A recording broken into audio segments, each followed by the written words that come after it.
l'œuvre disait que dans la nouvelle combinaison politique de l'Europe, de sorte que cette partie du monde ne tenait plus qu'à la capacité à disposition d'un seul homme.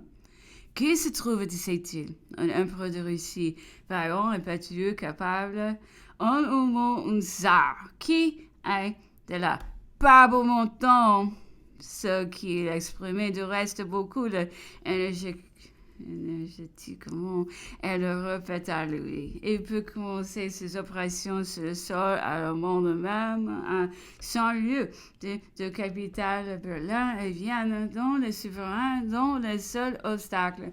Il enlève l'alliance de l'un par la force et avec son concurrent, dans le rêveur. De cet instant, il est au cœur de l'Allemagne, au milieu des princes du second ordre, dont la plupart sont ses parents ou attendront tout de lui au besoin, si le cas le requiert. Il jette en passant par-dessus les Alpes quelques tisons enflammés sur le sol italien. Tout est prêt pour l'explosion et marche triomphant vers la France, dont il se proclame de nouveau le libérateur. Assurément, dans une telle situation, j'arriverai à Calais à temps fixé par journée d'étape et je me trouverai le maître et l'arbitre de l'Europe. Et après quelques instants de silence, il a ajouté « Peut-être, mon cher, êtes-vous tenté de me dire, comme le ministre de Pyrrhus à son maître, et après tout, à quoi bon ?» J'y réponds « À fonder une nouvelle société et de sauver des grands malheurs l'Europe. » Attends, sollicite ce bienfait. Le vieux système est à bout et le nouveau n'est point ici et ne le sera pas. Sans de longues et furieuses convulsions encore. L'empereur gardait de nouveau le silence, mesurant avec un compas de distance sur la carte et disait Constantinople placé peut être le centre et le siège de la domination universelle. Il est revenu ensuite sur l'Inde anglaise et m'a demandé si j'étais bien au fait de son histoire. Je lui ai dit le peu que je savais. Élisabeth cria une compagnie des Indes en vertu de sa prérogative royale.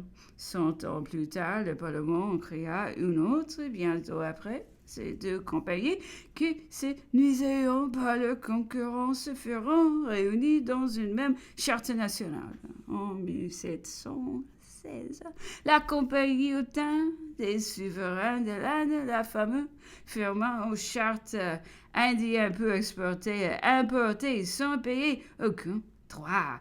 En 1740, la compagnie, pour la première fois, interféra militairement dans la politique de l'Inde, en opposition à la compagnie française qui prit le parti adverse. Depuis ce temps, les deux nations se battiront sur ce terrain, éloignées toutes les fois qu'elles eurent la guerre en Europe.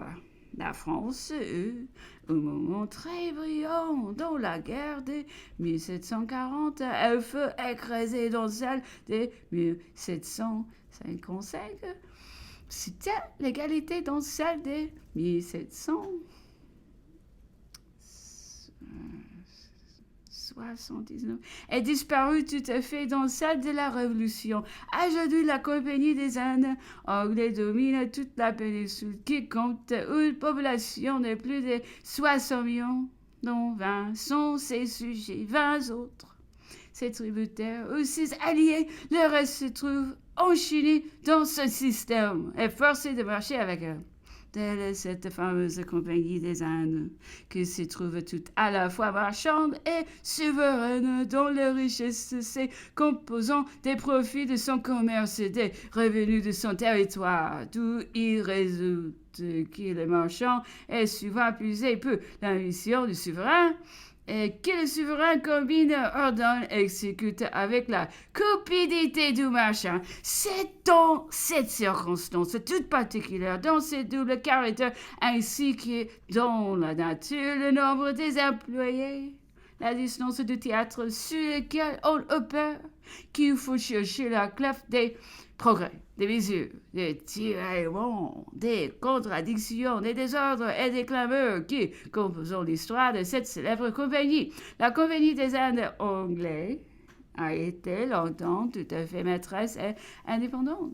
Elle était et continue d'être représentée par une queue des directeurs choisis par la masse des propriétaires. Ces directeurs d'élégants et dirigeants dont l'Inde, par le dépêché, une région sucrosée composée d'un gouverneur et de quelques assesseurs qui y représentent et y exerçant l'autorité souveraine.